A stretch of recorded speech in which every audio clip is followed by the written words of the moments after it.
Karong buntaga sa spotlight mga kapuso, laing talented nga sugbuano ng atong maila-ila rong buntaga. TikTok influencer ni siya mga kapuso. Sa unsang pamaagi, gigamit niya yung social media platform pagtabang sa mga sugbuanon ug paglingaw sa iyang mga followers. Makauban nato karong buntaga si Jonah Albero. Good morning, Sir Jonah. Welcome sa GMA Regional TV Live. Kumusta man ka karong buntaga?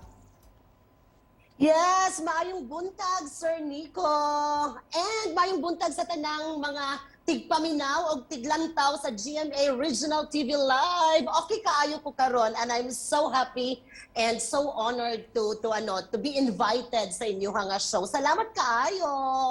Salamat Sab for joining us. Very enthusiastic this morning. Murag sakto gid kayo ang tulog. Let's talk about your career, John, as a TikTok influencer. Kanusa man ka nagsugod ining maong platform? Sige, I basically started my TikTok career. No, I would say career, no, but I started TikTok last year of August 2020. So basically, I'm celebrating my first year anniversary in TikTok. Because of the pandemic that we're facing, so and my best friends, no, two of my best friends really parang motivated me and asked me to join TikTok, and finally August of 2021 I decided to join TikTok. So basically 1 year na ako dito sa TikTok. And in the 1 year nga nagsud ka ning maong platform, how has it grown? Kumusta? Pila na ka followers ni Moron?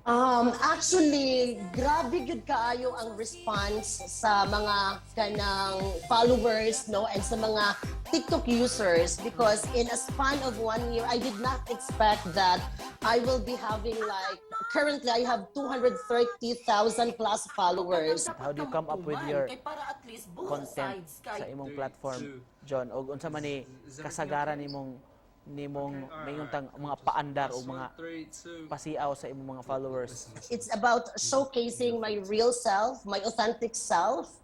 So, iba't iba yung mga videos na pwede ninyo makita sa ako ang TikTok. No, I also do have like mga duets, mga speeches. But one thing is for sure, no, siguro yung trademark ko dito sa TikTok is my opening remark na A. So every time siguro na marinig or ma-hear sa ako ang mga followers ang akong opening na A, so mo nang makaingon sila nga si Jonah na Nisha. And let's talk about you giving back to the community, John. You also make it a point nga mo share sa imong blessings.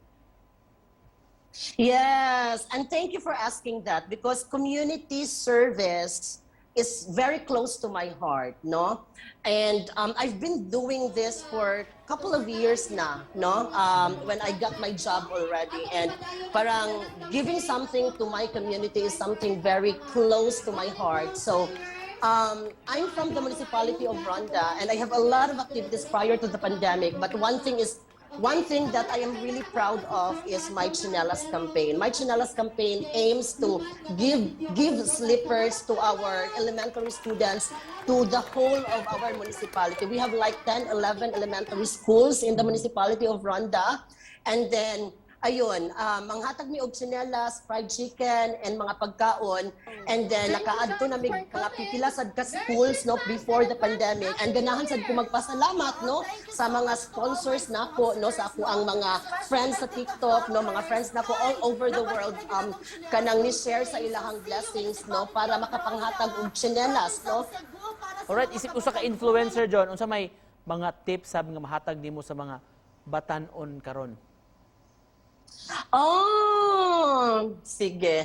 Tips. Well, focus on education. No, to our younger generation, focus on education, because when you have a degree already, no, you have it everything, no? That's your ticket to your future, and that's your ticket in helping to your family. All right, to cap this off, labi na sa atong nasayran karon sa imong istorya sa TikTok, unsa may imong nakatunan ni imong TikTok journey, John, o unsay gusto nimong ipaambit nga mensahe sa atong mga viewers karon? Oo, sige, mag-start ta sa ako ang nakatunan, no? That even if kung unsa ato ang ginaatubang karon, no, I hope nga makapangita gihapon tag way nga kanang makigbatok gyud ta no sa kanang kung unsa man ang ato ang gi-face karon sa tibuok kalibutan. I hope that every one of us will be able to find that courage no and hope no to dream and to look forward no for a better tomorrow. Siguro ang kanang message pod or mensahe sa akong mga viewers o sa akong mga followers or sa viewers natong tanan kay kanang ano lang gyud, kapit lang gyud. All right, and with that, we'd like to thank you for joining us paghatag na mo og ideya niniyang pagsud sa TikTok mga kapuso. Magipang buhat niya si Jonah Albero. Daghan kay salamat, Sir Jonah. Yes, Mai! Thank you, my pleasure, Nico. Thank you.